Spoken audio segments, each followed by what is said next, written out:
Hello everybody, welcome back to the second episode of Nobody Likes Recruiters. If you tuned in for that first episode and you've returned again, thank you very much. That's the biggest compliment that you can pay us. In this episode today, Lee and Steve are going to be talking, and I are going to be talking about the current candidate-led market, how we got here, why we're in such a lopsided market now in terms of there being loads and loads of jobs, but not enough candidates to fill those jobs, and also some insight on what you can do about it. Remember, Nobody Likes Recruiters is a podcast / show that's dedicated to the recruitment space, but this is a great thing for you if you run a business and you're thinking about how to capture the best talent and make them work for your business. Also, if you are a candidate, there's plenty of insight there, or you're just kind of intrigued by this space and you want to work in the recruitment industry, there's something for you within this show. If you are listening to this show on Spotify or Apple, remember to leave us a review. Those platforms really like it when you do that, and we really like it when you do that. And if you're watching the video on YouTube, remember to like, share, subscribe, do all those things, comment, leave some questions and queries underneath, and we'll answer them. But without any further ado, let's get on with the episode today. I hope you enjoy it, and it's very insightful, and I'm sure you are going to have lots of fun watching or listening to it. Here we go.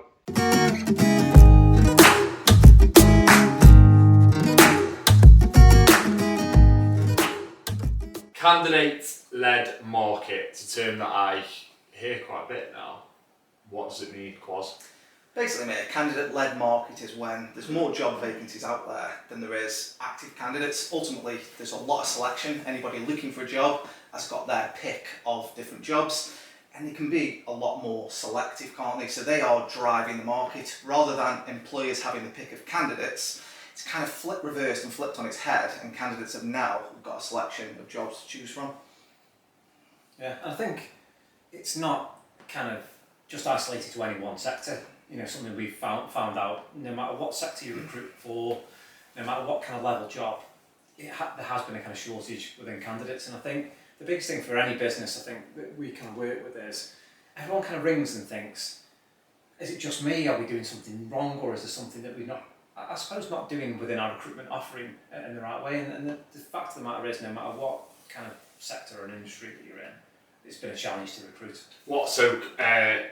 Employers look inward straight away and assume that it's something they're doing then? Yeah, I think so, because I suppose if you've always tried doing the same things and you've always generally had quite good results, sometimes within recruitment there is sometimes no science to it. You could put a campaign out 1 month, put the exact same campaign out a month later, and you can get completely different results.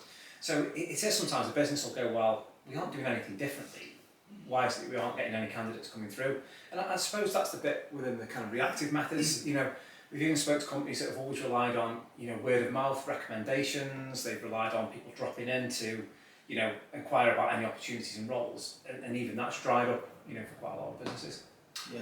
Right. It's bloody nuts. I mean, we were looking at just doing some market research on customer service roles, and on Indeed, I think there was over 300 pages of customer service jobs out there at the moment. So if you put yourself in a candidate's point of view, 300 pages? Yeah, 300 pages, 25, 30 jobs on each page, and that's just within I think it was a 20-mile radius of Stoke-on-Trent, and some of them are expired, or companies reposting the same job advert out because, they're struggling to... Well, that's the problem, they ain't filling them, so it just keeps getting backed up, and, that's the challenge. So if you're on page 3, you're pretty much irrelevant at that point in time. And if you're a candidate, you can be mega selective. You can, each candidate will have a bit of a tick list on what they're looking for in a job, whether it's hybrid, whether it's office, whether it's remote, and they can literally cycle through all the different jobs that are out there and be mega selective and mega choosy on the opportunities that they are applying for. Do you know what's crazy about that is I remember probably about 2013, 14, 15, around that time. I can't remember exactly when, but around that time I was working for a telematics company, creating content for a telematics company. I was writing a lot about the shortage of HGV drivers, which was a big thing at the time, still is now. One assumes, but and there was within that there was all this talk about automation and how eventually automation would solve the issue, and actually would reach a point where there wouldn't be enough jobs for people. Yeah. But what's strange is over the past couple of years, that's flipped. No one kind of saw that coming. Now there's too many jobs and not enough people. Yeah. It seems. So what's changed? Has this got something to do with COVID, people's attitude towards work? I think there's been a load of shocks in the market, or loads of shocks within. Well, like Brexit and stuff like that. COVID. So I think COVID was a major one. When COVID first happened, you saw a flood of people come onto the market because businesses were really uncertain about how it was going to affect them. Sometimes they may have articulated that to their employees, and ultimately employees then decided to jump because they think they're getting pushed. And then what transpired is actually quite a lot of businesses traded well through COVID with the companies that we deal with. And then kind of once you get off the back of the kind of COVID thing, then there's been, I suppose, the thing around kind of inflation, the war in Ukraine and everything kind of driving up prices. And then once that kind of happens, ultimately people start to then consolidate, don't they, and go, well, actually, I need to pay my bills, everything's rising, I'm secure in my job, then I should pretty much stay. And then we've kind of got the future thing now of everything coming into the news, which is all about recession and stuff. Which then, every time these kind of shocks happen, candidates tend to start to hunker down a little bit. And I think even the thing, the big stick, we all talk about candidates and active candidates, but it's the same for all the passive. And passive candidates are candidates where you're going out there to proactively find them, and you'll get a lot less responses to any passive messages that you send. And actually, we found that there's a lot less CVs to be found. So companies like ourselves would pay for CV databases to find CVs that may be active within a certain time frame, or may have put the CV online. And ultimately, numbers are down across the board on all of that. What about specific skill sets? Yeah, it's... Are there any industries where it's just more pronounced at the moment? Oh, 100%, mate. I mean, or is it all of them?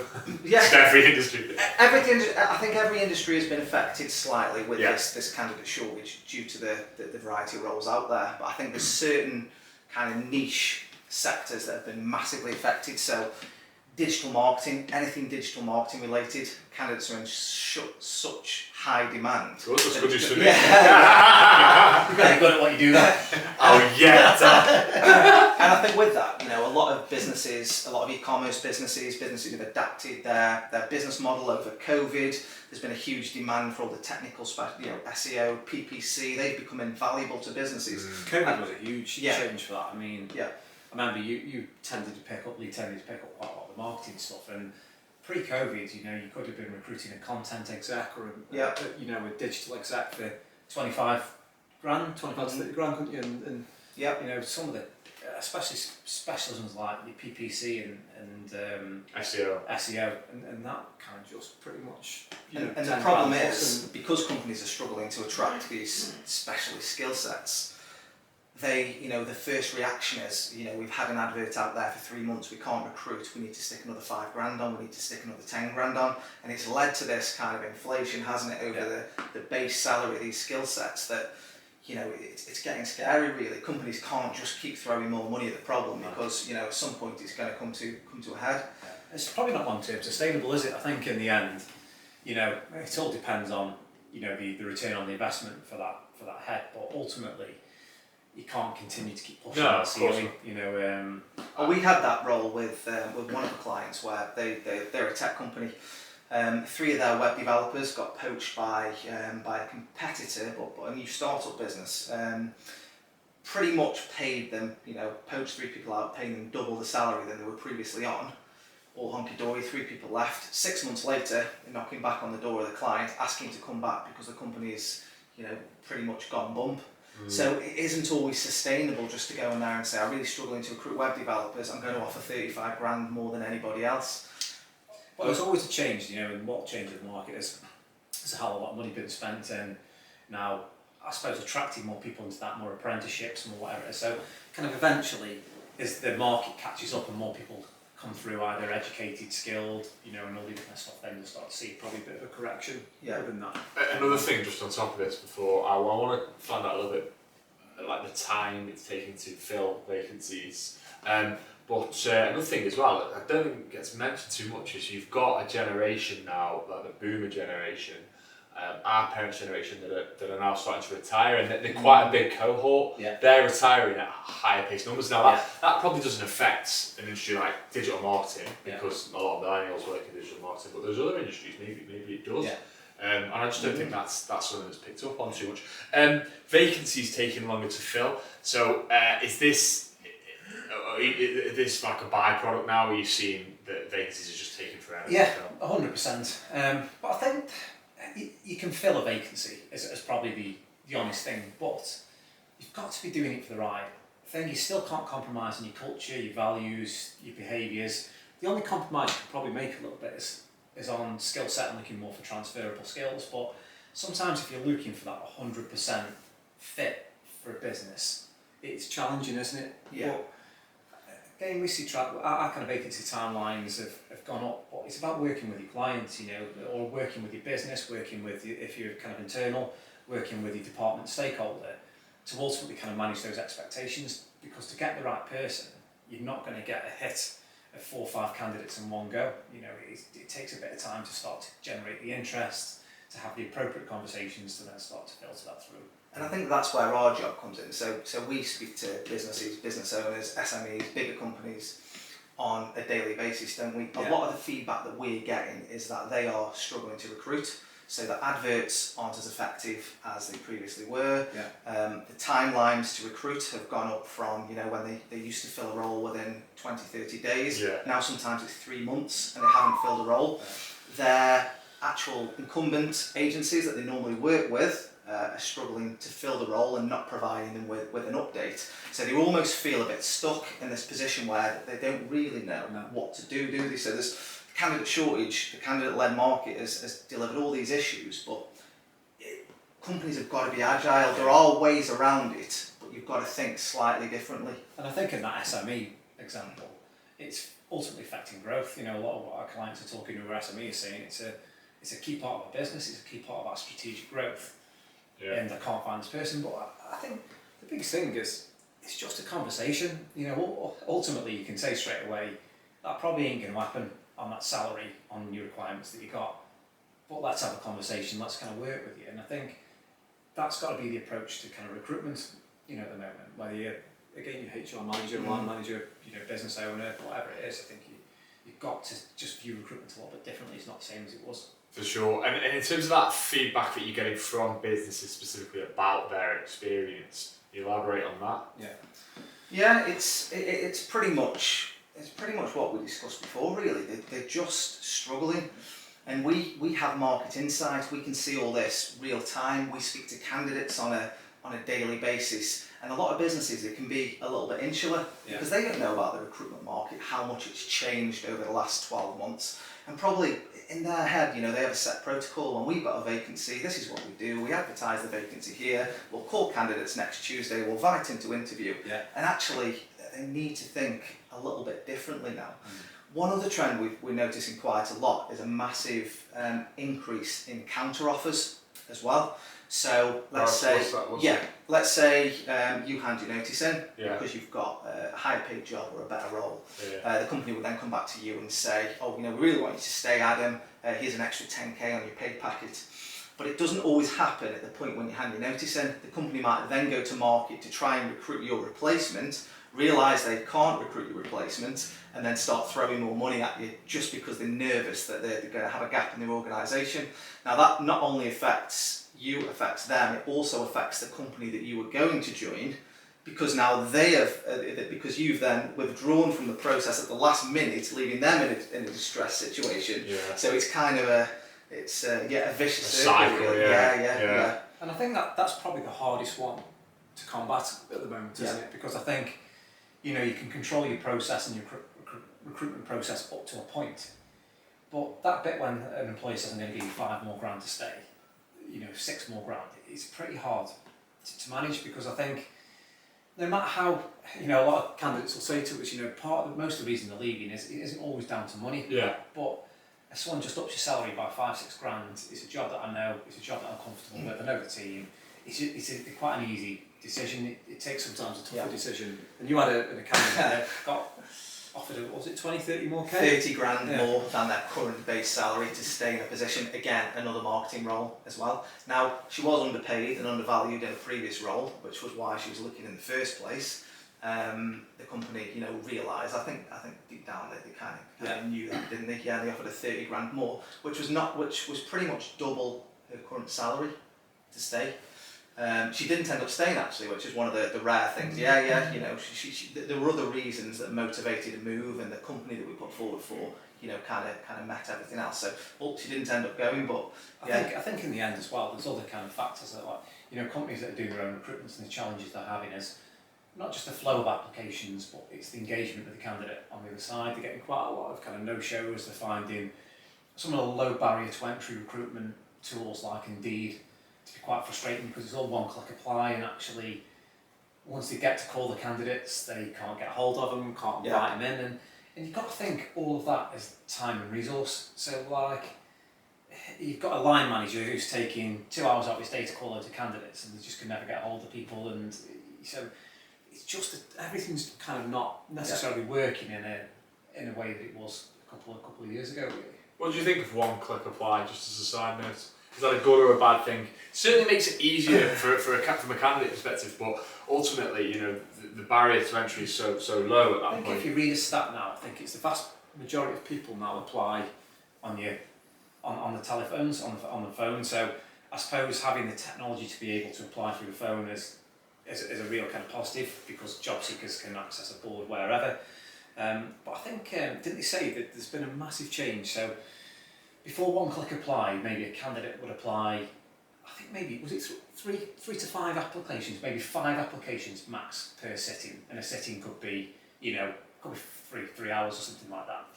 Since one-click apply has come in, the stat is something like the average candidate may apply for up to 15 to 20 jobs in one per sitting. sitting.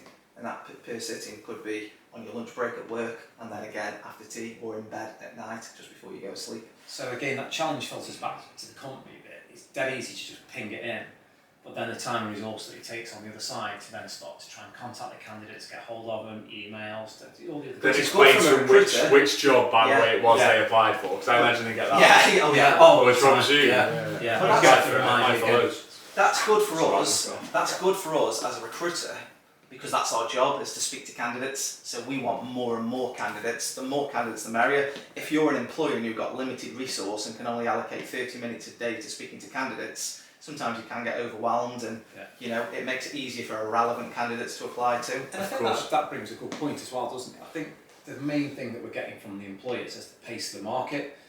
So by the time they get to the point of inviting the person in, they've probably been offered another job and they're gone. So they've identified, they've not necessarily acted quick enough, or maybe in some instances they have, and the candidate's gone, and then they find that kind of frustrating. That goes back to what you were saying as well, in terms of there's like if you're a company that's not recruiting a lot, you've got your ways of doing things. Your blueprint for recruiting might have been applicable to 2017. You're bringing it into 2022, and you're saying, right, okay, we're gonna have three interviews in total, and it's just not feasible now because there's that many opportunities out there. And I think that's really hard for employees to get their head around, isn't it? Because just sorry to interject, but from an employee perspective, you always think your company, especially if you run the company, is the best thing out there. Who wouldn't want to work for my great company? And that's really, really tough, because I think, we've always been in a position, and even, from us, God knows how many years ago, working at Phones For You, where at Phones For You could get 90,000 applications a year, and you're always dead selective, so they need to have X, Y, and Z. And I think quite a lot of companies have still got that mentality that, but why should you work for my company? What is it that you're going to bring to me? Which obviously there is an element that's important, but at the same time, you're not Alan Sugar, and no, not apprentice. and you've got to do your bit to attract attract the candidates. And 90% of companies aren't desirable just in their essence. Like they have these other things that make them desirable, right? Yeah. So has there ever been a point in time that we can remember in our generation really where there's not been an abundance of candidates, qualified or non-qualified, that people can have a pick from and go, I'm going to interview 5 candidates, I'm going to get back to you in a week's time with a decision on whether we're going to be taking you to final interview. Probably, Shuff, I take to the peak of 2008, you might got away with that. Yeah, that the recession, rise of maybe. the recession, yeah. You know. But I think, again, probably still working in recruitment now, there's still decent application numbers, and that's the biggest bit that I think companies can't get the head around at the moment, or they not can't get the head around, but the bit they find a bit kind of disappointing is you can't benchmark candidates because you haven't got a four to benchmark against. You know, in the end, you might end up with one qualified candidate that comes through, but they've been used to benchmarking and taking the pick, and now it's kind of, and that, we've had it quite a lot, and you find that benchmarking piece important, and again, it's just not probably the reality. Sometimes if you're looking for a certain skill set, you may get your one candidate, that's your hit, and you've got to make a decision on that candidate at the moment. Yeah. I meant with the 2008 reference, that's probably the other time that employers could be quite picky. Yeah. Because not candidates on one. of course. But then pre-COVID, we advertise. We've had, we have clients that we've worked with pre-COVID, and now we've advertised like-for-like roles with, a slight increase now in salary. Pre-COVID, within a week you could get 150 applications for the position. Post-COVID, I think we got 7. Yeah. So those are the dramatic and job kind of boards volumes and differences. Job boards It's are fascinating. largely, I suppose, garbage at the moment.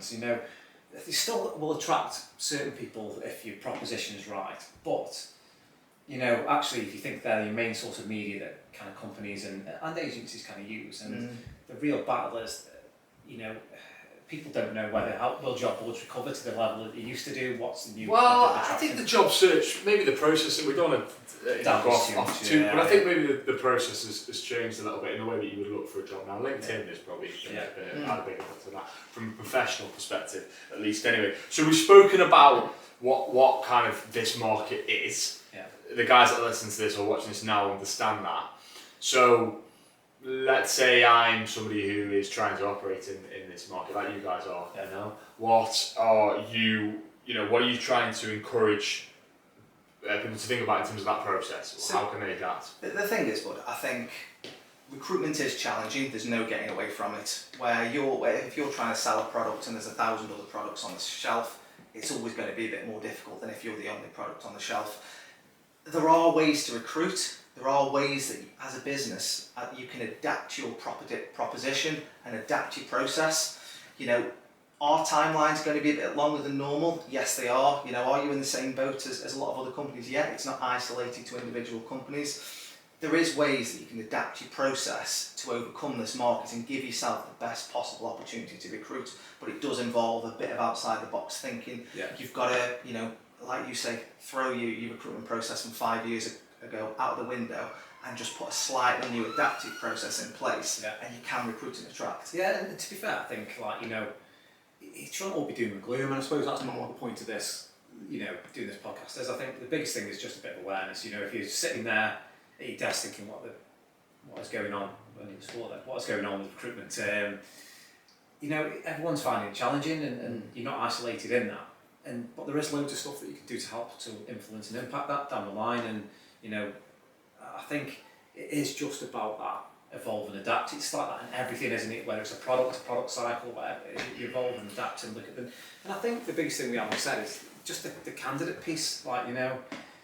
Just candidate behaviours have changed. We talked a bit about the way that they kind of search and look for jobs, but just their expectations and what they want has been a huge change in the market. And understanding that, once you understand that, you can help to talk to a business, influence a business. You can help to explain, the whys and then the solutions to it, isn't it? Ultimately, I don't want to shill for what you guys actually do. Yeah. But what does shill mean? Means like covertly promote. Yeah. Right. Yeah. It pretends that I'm not promoting when I kind of am. But all this does. That's weird. It's a good way to kind of get away from that. Exactly. all this does, all this conversation does to me is compounded, I think, the importance of business to actually bring in recruitment experts. Because if you're running a business, you don't have this. Recruitment is just one of the many things that you have to think about. Same if you're in a senior management position. I think it's really important to find those people who are thinking about recruitment all of the time. As opposed to try and wing it. Yeah, it's part of a supplier that fits your business, isn't it? Even when we were working internally for Phones for You and YHA, you'll always use suppliers. It's just about picking your right suppliers ultimately. as an internal person, you can never fill 100% of everything because you've got different demands in internal recruitment than you have, just working for an agency. You're not just solely focused on that. You were kind of doing marketing, POS, refer a friend scheme, all the other stuff that, as well as you kind of normal recruiting day job. So, so you'll always need your suppliers. And not just agencies as well. Businesses get to certain sizes where they'll really benefit from a quality recruiter internally, because they'll offer so much more than just filling the odd role when they come out. They should be constantly working with stakeholders, keeping them up to date with market trends, working on the employer brand, really getting a feel, keeping that engagement going with employers out there. So when a vacancy does arise, they're ahead of the market, ahead of the curve, they know what candidates are looking for, and that makes it, it defeats the object, the tricky bits of hiring. The best businesses we work with are ultimately people that respect recruitment. Actually, they don't see recruitment just as a transactional thing. They see recruitment as a long-term growth strategy, as picking the right people for the business. We had an SME that we kind of worked with, and they were looking to make 2 senior hires. That was a really important strategy to the business, and the reason he's used Indeed for lower level operational stuff, but he wanted, I suppose, a sounding board. He wanted someone to go through the process with. He wanted to talk it through with somebody that had kind of, done that before, and so you get different advantages from using suppliers really in the end. The big thing is sometimes it's cost prohibitive, but then in the end it should kind of reap the rewards, shouldn't it? Okay, so just to summarise then, conclude as we like to do, what's kind of one takeaway message that you want, I'll start with you, Quaz, that you want people to take away from this episode, because we said quite a bit. Yeah, we've covered quite a bit. I think this is the series. There's a There you summary go. set forward. There's a summary set. Have you realised that? Remember to keep your legs crossed. Do you know what now? He's buying a bit We of won't time. talk about that. We won't talk about We that. won't talk about that. He's buying a bit of time now, so I think you put him on the spot. I hope I haven't. Do you know what? The one thing I'd say, buddy, is that everybody's going through similar challenges.